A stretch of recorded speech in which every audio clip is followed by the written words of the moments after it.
Bom dia, os irmãos. Deus abençoe a igreja do Senhor. É uma satisfação, assim como um privilégio e também uma responsabilidade muito grande estar aqui diante da igreja para trazer a palavra do Senhor. E alguns minutos eu gostaria de dedicar, que os irmãos também possam dedicar sua atenção, sua concentração. Eu queria começar pedindo para o irmão ou para a irmã que está me ouvindo, falar com quem está do seu lado o seguinte: olha para ele ou para ela e fala assim: você não é especial. Quando alguém pede para falar com quem está do lado, você já acha que vai elogiar, né? Vai falar alguma. Aí todo mundo já ficou feliz. Vou falar. Aí você. Peraí, não. Chato falar isso com quem, né?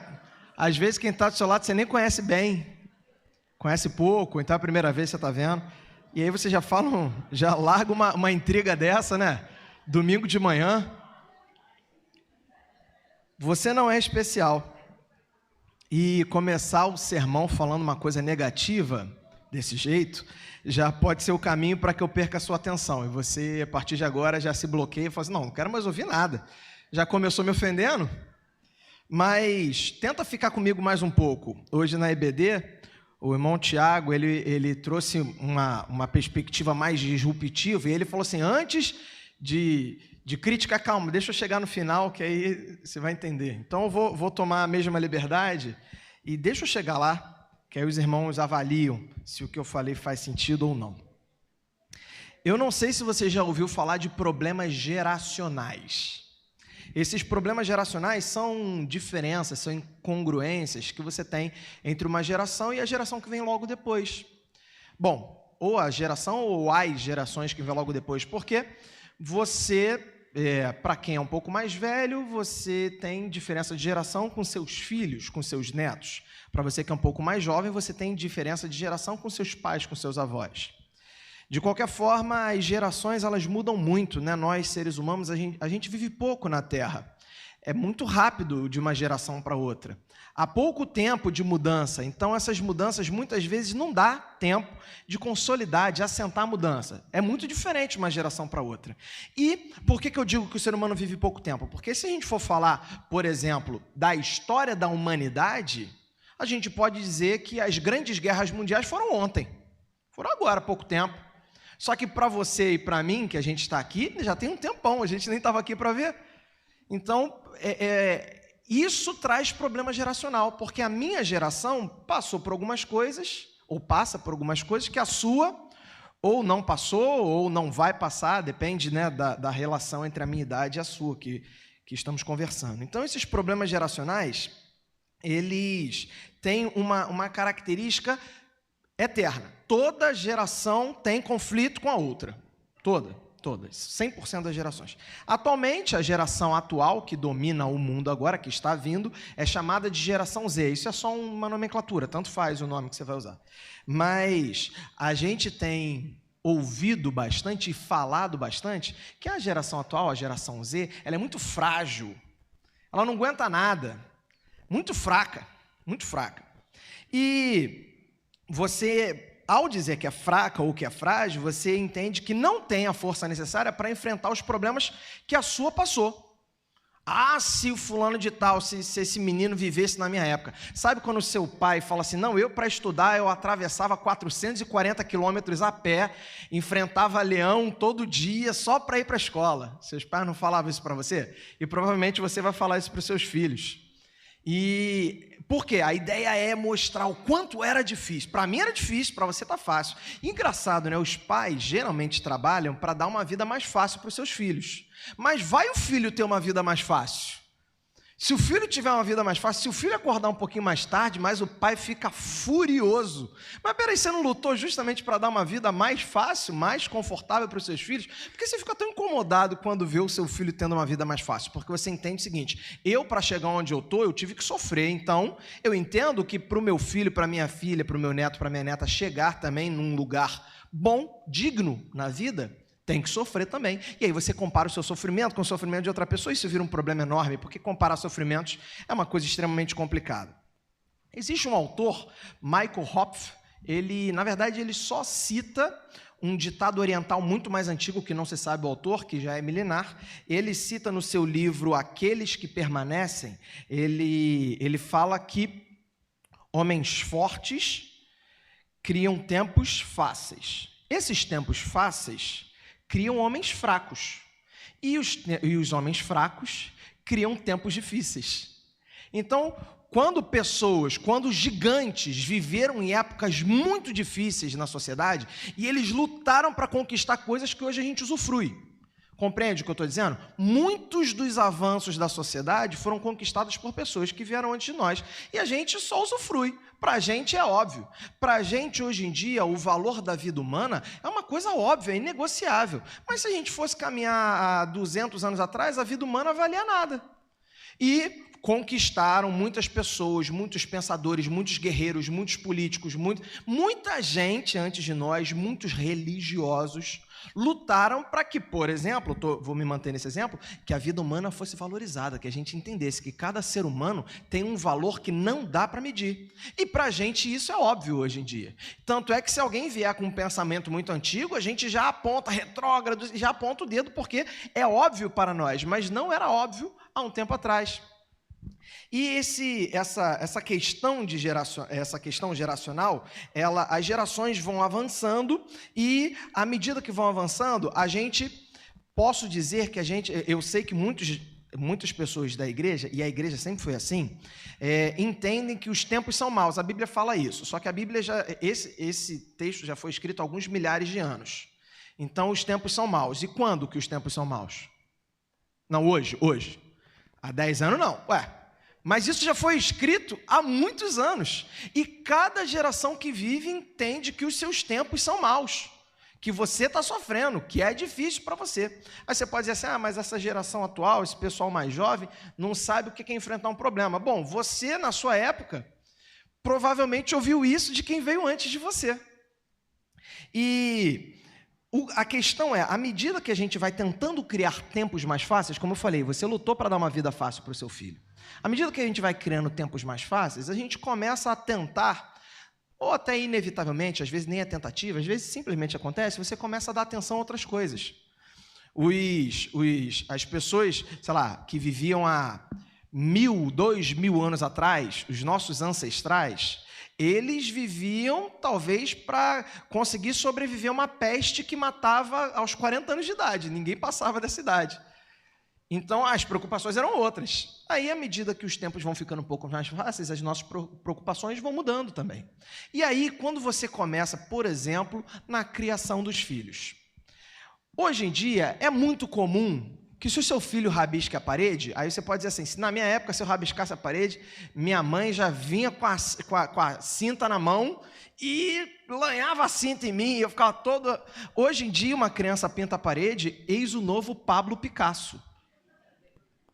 Hoje em dia, a criança começa a falar um mês antes do coleguinha, esse aqui é o próximo Albert Einstein. Meu filho é um gênio. Não há ninguém mais inteligente, mais bonito, mais brilhante. Mas espera aí.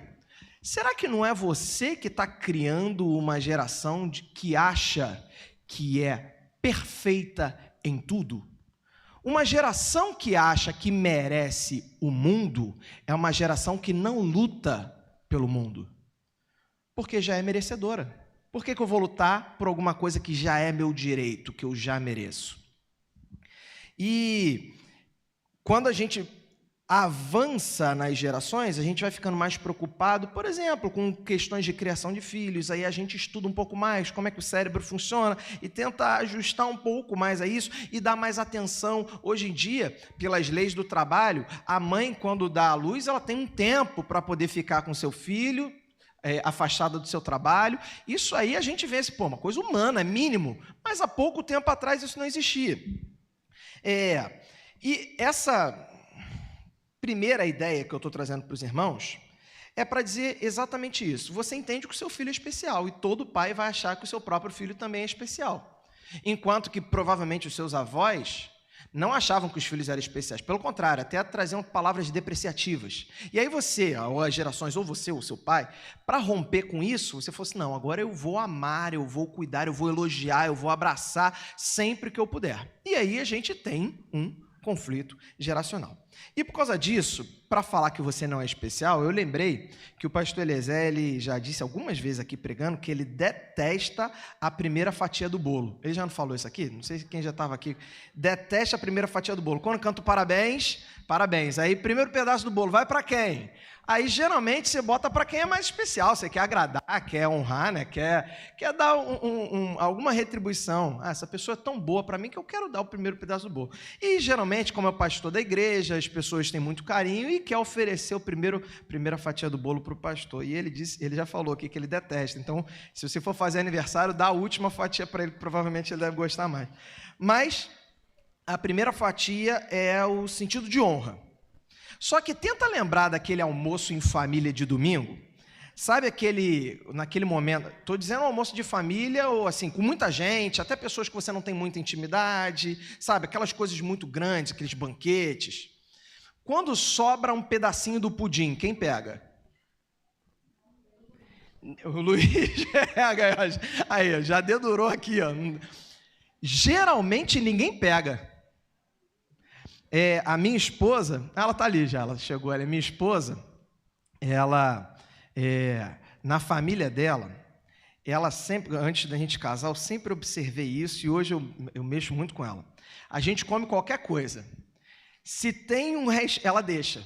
Assim, pode ser um gole de Coca-Cola. Se for isso aqui, ela deixa. O final, não. Se for um pedacinho de carne, pode ser o tamanho de uma moeda, mas ela deixa. Ela nunca pega o final. Aí eu falo assim, pô, que coisa chata, come, bebe e sai até o final. Não, o final não, ela sempre deixa o final. Aprendeu isso com a família, foi uma questão familiar e ela sempre deixa o final. Por que ninguém se atreve a pegar o final? E eu ouvi uma classificação para isso interessante. Todo mundo, no final, parece que você não merece. Não sei se essa seria uma boa palavra, acho que sim. Parece que você não merece. Não, eu vou deixar porque vai que tem alguém que quer mais, vai que alguém ainda está com fome, quer...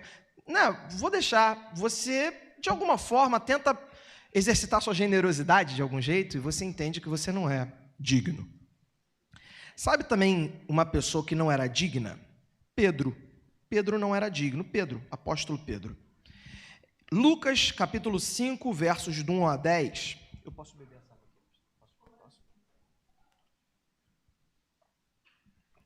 Lucas, capítulo 5, versos de 1 a 10.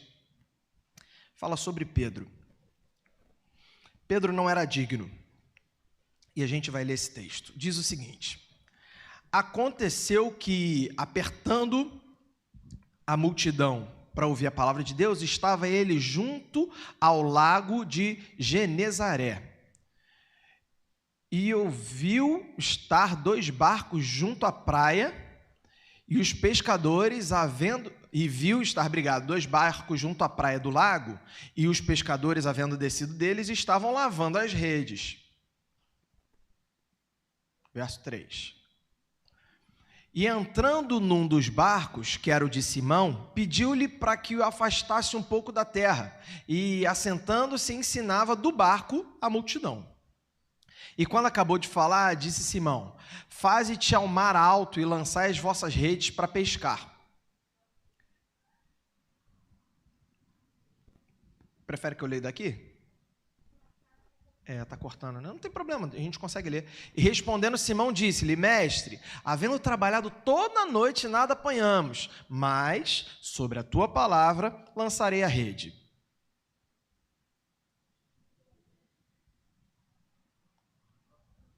Se cortar não tem problema não, se cortar não tem problema. Eu tenho aqui. 6. E fazendo assim, colheram uma grande quantidade de peixes e rompia-se-lhe a rede. E fizeram sinal aos companheiros que estavam no outro barco para que os fossem ajudar. E foram e encheram ambos os barcos, de tal maneira que quase iam a pique. E vendo isso, Simão Pedro prostrou-se aos pés de Jesus, dizendo: Senhor, ausenta-te de mim, que sou um homem pecador. pois que o espanto se apoderara dele e de todos os que com ele estavam por causa da pesca de peixe que haviam feito. Último versículo 10. E de igual modo também Tiago e João, filhos de Zebedeu, que eram companheiros de Simão. E disse Jesus a Simão: não temas, de agora em diante serás pescador de homens. Esse texto mostra que Pedro não era digno e sabia disso. Na verdade, o nome dele ainda era Simão. Pedro só foi bem depois. A gente acaba falando Pedro porque é do jeito que está escrito na Bíblia mais adiante, mas até aqui o nome dele era Simão. E Simão sabia que não era digno de estar na presença de um homem santo. Ele percebeu que Jesus era santo quando ele viu uma maravilha, um milagre, algo sobrenatural. Isso aqui é impossível um homem comum ter feito. E aí ele se maravilhou e falou assim: Senhor, se afasta de mim. Eu sou pecador. Eu não mereço. Ele pediu para Jesus se afastar porque ele viu que ali era um homem santo. E isso foi o começo da jornada de fé de Simão, que depois chamaria-se Pedro. O começo da jornada é quando a gente percebe que nós não somos especiais.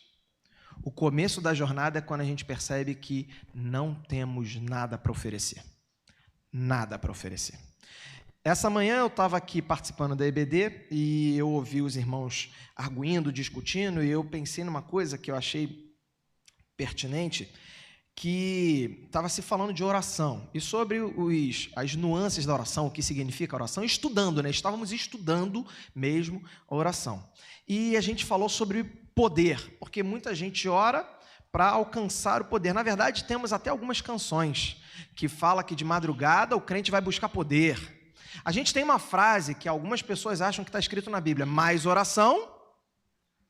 Então você sabe também, né? Você já ouviu essa frase também, não fui eu que ouvi sozinho. Mais oração, mais poder. Por quê? A gente entende isso, que foi estudado com profundidade aqui, que eu oro. Deus, o Todo-Poderoso, agora, de tanto orar, agora eu posso pegar emprestado um pouquinho do poder de Deus e fazer o que eu quiser. Porque agora eu tenho esse poder, porque eu estou orando muito, então agora o poder não é mais me negado, agora eu tenho acesso irrestrito a esse poder. E canções que a gente canta que falam sobre isso. Eu não vou entrar no mérito aqui, eu só pensei, né, quando a gente estava discutindo sobre isso, eu pensei durante a EBD sobre esse detalhe, e quando nós entendemos que o poder está conosco, que nós temos o poder, você lembra antigamente daquele desenho do He-Man? Pensou nisso? Irmã Adélia pensou nisso? Ele levantava a espada dele e falava: eu tenho a força. Ele tem, é dele. Se é dele, ele pode fazer o que ele quiser. Se o poder se torna seu, se eu agora tenho o poder de Deus, você pode fazer dele o que você quiser. Quando essa frase, mais oração, mais poder, a gente pensa até que está na Bíblia, e isso não está escrito em lugar algum na Bíblia, tá? Não está escrito em lugar algum. Isso faz com que a gente pense que, tudo bem, não é por mim, é pelo poder de Deus, mas agora esse poder está comigo, então a partir de agora, eu sou especial. Porque agora eu tenho o poder de Deus, eu posso fazer o que eu quiser, porque Deus vai chancelar tudo que eu disser. A gente tem visto cada vez mais, mas está começando a ficar até, de certa forma, caricato. Muitas pessoas, aí a gente vê vídeos em redes sociais de pastores e profetas dizendo, amaldiçoando, porque alguém fala alguma coisa e aí ele devolve. Eu vi já um vídeo há alguns anos, na verdade, foi aqui na EBD dos Jovens que me mostraram isso, um pastor que ia ter a sua conta de luz, a sua luz cortada, porque falta de pagamento, e o profissional foi lá para poder cortar a luz, e aí o pastor, ele se filmando, ou seja, ele estava se orgulhando disso, tá? Ele se filmando, ele estava dizendo assim, porque eu vou orar a Deus agora e ele vai te dar um câncer. Depois, se os irmãos me procuram, eu posso... ele ainda fala assim, um câncer lindo. Esse vídeo tem tempo, deve ter, porque isso me foi mostrado aqui na EBD dos Jovens, foi antes da pandemia, então já deve ter aí uns 5, 6 anos. E tudo bem, isso é caricato, isso já é uma situação extrema, completamente extrema. E aí, com essa situação extrema, todo mundo, nossa, que absurdo. Mas se a gente for pegar em situações um pouco menos extremas, a gente também pode entender que nós somos especiais porque estamos aqui domingo de manhã. Eu sou especial. Eu não sou como aqueles lá. Eu não sou como os de fora. A gente tem muito hábito de criticar a igreja dos outros, de criticar os hábitos dos outros, de criticar as práticas dos outros, porque é muito agradável. Quando você critica as coisas dos outros, é agradável, você se sente assim, se eu estou criticando, significa que eu entendo que eu estou acima disso tudo. Por isso que eu posso criticar. E Pedro não era especial. Ele era indigno. E ele foi um dos apóstolos que teve um dos ministérios mais exuberantes de todos. Aí você pode achar assim, beleza, ele não se achava especial, mas depois ele foi vivendo com Jesus e foi se entendendo especial. Vamos com calma que a gente vai chegar lá. Em Lucas, não vamos ler agora isso, só vou mencionar, Lucas capítulo 18, Jesus conta algumas histórias. E algumas histórias, nesse caso aqui, nesse capítulo, ele conta histórias bem curtinhas, mas muito profundas. Uma delas, salvo engano, é a segunda história que ele conta no capítulo, não tenho certeza, mas acho que sim, é a do fariseu e do publicano. É uma história que Jesus conta, não dá nome para ninguém, porque ele está só dando uma ilustração para que o povo de lá entendesse. E ele fala que o fariseu, ele levantava no alto de uma congregação e dizia assim, Senhor, muito obrigado, porque eu não sou como esse publicano. E o publicano orava, Senhor, tem misericórdia, porque eu não sou nada. E quando a gente lê essa história, a gente se identifica com o publicano, né? A gente fala assim, eu nunca me acharia superior a ninguém. Eu sou publicano, eu sou humilde. E esse é o primeiro sintoma desse farisaísmo. Quando você fala assim, não, eu sou muito humilde. Eu sou muito humilde. Ué, peraí. Se você está reconhecendo que você é muito humilde, tem alguma coisa errada aí, né? Tem um filósofo, Clóvis de Barros Filho, ele é muito famoso, muito popular, muita gente já ouviu dele, e ele falou uma frase numa entrevista, achei muito legal, que ele aprendeu quando ele estava estudando, que um professor dele falou que a consagração social tão eficaz é quanto mais distante for a consagração do objeto consagrado. Essa frase é extremamente confusa a se notar. O que significa isso? Aí ele dá o exemplo. Suponhamos que eu escrevi um livro.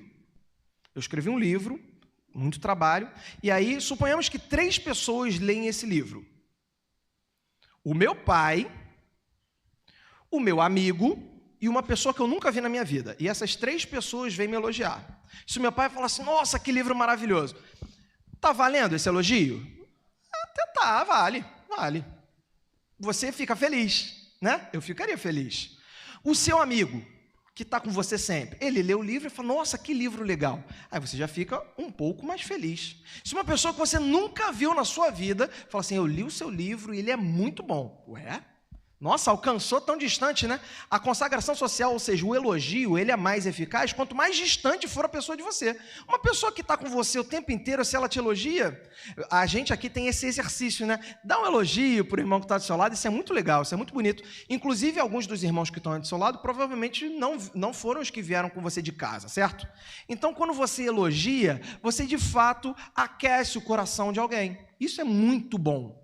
Mas a consagração social ela é mais eficaz quanto mais distante for socialmente o consagrador e o objeto consagrado. O elogio ele é mais eficiente, ele traz um resultado maior quando as pessoas são distantes, quando as pessoas nem se conhecem.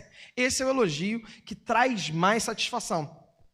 E nesse capítulo de Lucas 18, o fariseu elogia a si mesmo.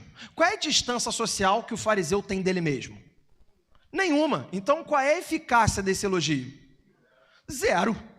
Absolutamente não há eficácia disso. O fariseu elogiava a si mesmo. Tudo bem, você vai falar assim, não, eu nunca fiz isso. Tudo bem. Provavelmente você nunca ficou de pé no meio da congregação e falou, graças a Deus que eu não sou como o irmão que está aqui do meu lado, que é um pecador, que não vale nada. Provavelmente ninguém aqui nunca fez isso. Mas quantas vezes você já não pensou assim, não, eu estou acima disso aí. Eu estou acima disso tudo. Quantas vezes no seu coração você já não pensou assim, não, eu sou servo de Deus, eu não posso passar por isso não. Servo de Deus não passa por sofrimento. Quantas vezes você aí, agora voltando ao que foi falado no EBD, que a gente estava falando de oração, e acaba que a gente, quando fala de oração, a gente se volta exclusivamente a pedidos. Oração se torna sinônimo de pedido. O que é orar? Pedir a Deus, pedir a Deus, pedir a Deus. Bom, a Bíblia narra poucas orações de Jesus. Mas será que Jesus, sempre quando orava a Deus, ele ficava pedindo alguma coisa? Ele ia para o alto de uma montanha para ficar horas ou dias lá e ele só ficava pedindo as coisas? Será que isso é oração, ficar pedindo as coisas? E quando a gente pensa, voltando ao que foi falado na nossa EBD de hoje, a oração, essa foi a conclusão, ela serve principalmente para nos mudar, para me mudar. A minha oração, o principal propósito da minha oração é me mudar. Logo, se eu não sou sincero e honesto com a minha oração, ela tem pouca eficácia. Não é porque Deus vai ouvir mais ou menos, é porque eu estou menos disposto a me mudar, eu estou menos aberto a me mudar. Então, se ela não está cumprindo o objetivo de me mudar, a oração não tem poder algum. Se a minha oração não é para me mudar, ela não tem poder nenhum. Outro exemplo disso está em Jó, no capítulo 40, que aí é o contrário. Jó, ele está discutindo com Deus. Que interessante isso, né? Jó é um livro extremamente polêmico, muita gente debate sobre Jó, é um livro muito interessante para estudar. E no capítulo 40, ele está discutindo com Deus. E chega um momento que Jó nota que ele é absolutamente, absurdamente indigno. Ele fala assim: Senhor, mas eu tenho que colocar a mão em cima da minha boca, eu não posso falar nada. Aí depois ele lembra, embora eu já tenha falado 2 vezes, eu não vou falar mais nada. Porque Jó percebe que Deus está falando com ele assim: quem é que pode chamar a minha atenção? Deus fala com Jó: quem é aquele que vai chamar a minha atenção? Aí Jó percebe a bobagem que ele estava fazendo de arguir com Deus. Ele fala assim: Senhor, pelo amor de Deus, ele está falando com o próprio Deus, né? Ele falou assim: me perdoa. E ele fala assim: eu preciso colocar a mão sobre a minha boca, eu não tenho direito de falar nada, eu não sou digno de falar com Deus Altíssimo. Em Apocalipse, capítulo 5, João, é uma história também muito bonita. João está tendo a visão do céu e ele vê selos e livros selados. E aí ele olha para um lado, olha para o outro, ele tem uma visão e tem anjos em todo lugar, e tem seres lá que ele não consegue nem descrever muito bem, ele tem dificuldade, e ali é um ambiente completamente santificado, e ele olha para um lado, olha para o outro, ninguém vai abrir esse selo? Aí ele chora, porque ele vê a terra, e ele vê assim: não há nessa terra ninguém que seja digno, nem de olhar para o livro, quanto mais abrir os seus selos. Ele chora, porque ele fica desesperado ao ver o quanto nós somos indignos. A gente não é digno, a gente não é especial. Não há nada especial na sua existência. A minha existência, a sua existência, é falado em Romanos 3, quando Paulo fala que todos pecaram e destituídos estão da glória de Deus. Todos, você não é exceção, eu não sou exceção. Todos pecaram. Ele fala nesse capítulo de Romanos 3 bastante coisa sobre a lei. Ele aponta que ninguém, ao ser confrontado com a lei, seria considerado justo. E isso nos humilha ainda mais. Ou seja, você tentou a vida inteira viver de acordo com a lei, fazendo as coisas certas. Quando a lei é colocada diante de você, você vê que você não cumpriu a lei e você é humilhado. Você não serve para nada, nem para seguir a lei que você tentou a vida inteira, você não consegue. É mais uma humilhação. Só que quando ele fala logo em seguida, ele fala que a graça, portanto, nos é oferecida. E quando a graça de Deus é oferecida, ele está falando de Jesus. E é nisso que eu quero me debruçar para a gente encerrar. Ironicamente, quando Paulo aos Romanos fala que então nos é oferecida a graça, Paulo está falando, e a pastora Roseli até fez um comentário aqui na EBD, que a gente também tem que tomar muito cuidado para tentar ler as escrituras de acordo assim, quem é que estava lendo, a quem foi direcionado o texto. Isso é muito importante. Embora nós possamos aprender muito, temos que ver a quem era direcionado esse texto. Paulo estava falando aos romanos, a igreja em Roma, que estava nascendo, era uma das igrejas mais pujantes daquela época. E Paulo fala: pela lei, você que viveu a vida inteira na lei, você não está errado, ok, você fez o que te ensinaram a fazer, que bom que você tentou viver assim, só que você não conseguiu, admita. Agora, eu também não venho te trazer uma palavra exclusivamente pessimista. Pelo contrário, eu venho te trazer uma palavra otimista. Agora você, lendo hoje em dia, em 2025, você segrega. Bom, eu não consigo viver pela lei. Aqueles que vivem... Aí agora a gente até menospreza. Aqueles que vivem segundo a lei, ou eu não, eu vivo pela graça. Olha isso, mais uma vez você está se achando especial só porque você entendeu alguma coisa, lhe foi falado, lhe foi ensinado alguma coisa que não foi ensinado ou não foi entendida por outra pessoa. E você acha que você é especial por isso?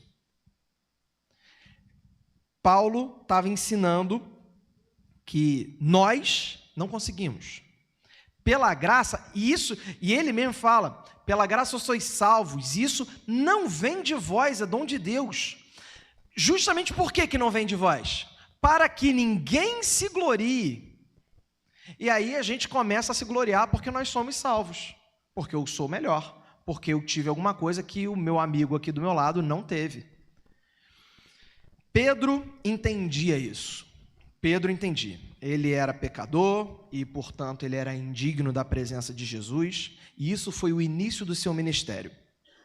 Depois da crucificação, passa-se um tempo, alguns anos, Pedro viveu com Jesus Cristo, aprendeu, Jesus foi crucificado e morto. E Pedro, o pecador, o indigno, ele voltou ao seu estado natural, por assim dizer.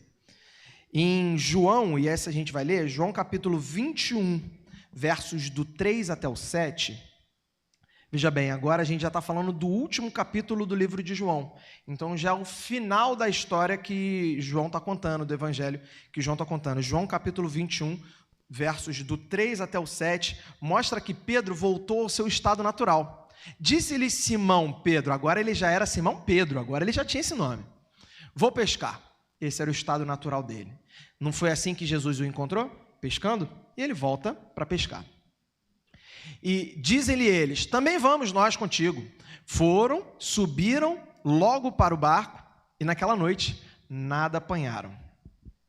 Veja bem, nada apanharam de novo. Parece um espelho, né? Daquilo que tinha acontecido no começo do ministério de Pedro. E sendo já de manhã, Jesus se apresentou na praia, mas os discípulos não conheceram que era Jesus. Disse-lhes, pois, Jesus, filhos, tendes alguma coisa de comer? Responderam-lhe, não. E ele lhes disse, lançai a rede para o lado direito do barco e achareis. Lançaram-na, pois, e já não podiam tirar pela multidão de peixes. Então, aquele discípulo a quem Jesus amava, disse a Pedro, é o Senhor. E quando Simão Pedro ouviu que era o Senhor, cingiu-se com a túnica, porque estava nu, e lançou-se ao mar. Versículo 8, por favor. E os outros discípulos foram com o barco, porque não estavam distantes da terra, senão quase 200 côvados, levando a rede cheia de peixes. Quase um espelho, né? O primeiro contato que Pedro teve, que Simão teve com Jesus, ele pescou, não conseguiu nada. Jesus falou assim, pesca diferente. Ele falou assim, tá bom, o senhor está dizendo, vou pescar diferente. E aí teve uma pesca abundante, muita pescaria. Depois da morte de Jesus, Simão Pedro, voltou a pescar. Foi pescar, não pegou nada. Chega Jesus e fala, pesca diferente. E ele foi e pescou. E teve novamente uma pesca abundante. Então essas duas situações são a mesma situação? Na verdade, não. Um detalhe diferente. Simão, quando conheceu Jesus e viu que era um homem santo, ou seja, viu o milagre, ele falou, Senhor, se afaste de mim, porque sou indigno. Simão entendia que homens e mulheres indignos não podem ficar perto do homem santo, não podem ficar perto da santidade, não combina, não posso, está errado. Pedro, já não mais só Simão, ele entendia que o homem pecador, o indigno, tem que estar perto de Jesus. Agora ele não fala, Senhor, se afaste de mim, pelo contrário, ele mergulha e vai o mais rápido possível encontrar com aquele homem santo, encontrar com o Senhor Jesus. O entendimento de Pedro sobre si mesmo continuava o mesmo. Eu sou indigno, sou pecador, tanto é que ele voltou para a mesma prática, para o mesmo lugar, o lugar onde era confortável, onde ele já sabia o que fazer. A diferença é que antes de encontrar Jesus, ele achava que ele tinha que se afastar. Depois de conhecer Jesus, ele sabia que ele tinha que se aproximar. Isso não mudava a condição dele de indigno. Ele continuava sendo indigno. Ele continuava sendo pecador. Só que agora, quando a gente está perto da cruz de Cristo, Senhor, nós entendemos que a cruz de Cristo não vai ser manchada pelo meu pecado, mas a cruz de Cristo vai limpar o meu pecado. Estar perto de Jesus, homem, mulher, pecador, pecadora, estar perto de Jesus não é para santos, é para homens e mulheres indignos. Você continua sendo indigno, indigna. Você continua sendo pecador e pecadora. Continua sendo. Isso não mudou. A diferença agora é a sua visão do santo. Aproxime-se do santo. Busque, mergulhe, vá para perto de Jesus o mais rápido possível. Ah, mas eu cometi exatamente o mesmo pecado que eu já estou lutando contra ele há anos e ontem eu cometi de novo. Eu tenho que me afastar, eu tenho que sair da igreja, eu estou envergonhado. Mergulhe. Pedro estava nu, estava completamente desprovido de vaidade, ele estava completamente vulnerável e humilhado. Ele entendeu, eu, pecador, homem indigno, tenho que estar perto de Jesus, que é o santo. Se aproxime da santidade, continue buscando, continue persistindo, não está na hora de parar. Infelizmente, você vai continuar persistindo e vai continuar sendo indigno. A diferença é que agora você vai estar mergulhando, nadando o mais rápido possível que você conseguir para estar perto de Jesus. Esse é o convite dessa manhã. Independente da sua dignidade, não é esse o ponto, não é sobre o merecimento, não é sobre isso. Eu não estou falando que você se tornará digno, não, nem pensa mais sobre isso. A questão não é mais essa. Pedro entendeu isso. A questão, ele continuava sendo indigno, só que a questão não era mais essa. A questão é que ele sabia que o lugar melhor era o lugar perto de Jesus. Independente do seu pecado, independente do seu problema. Pedro, que pedia para o santo se afastar no início, agora ele sabe que o pecador não tem lugar melhor para estar. Não tem lugar melhor. O meu convite nessa manhã é que você saiba que você não é especial, mas você é um pecador comum e é exatamente por isso que o melhor lugar para você estar é perto de Jesus.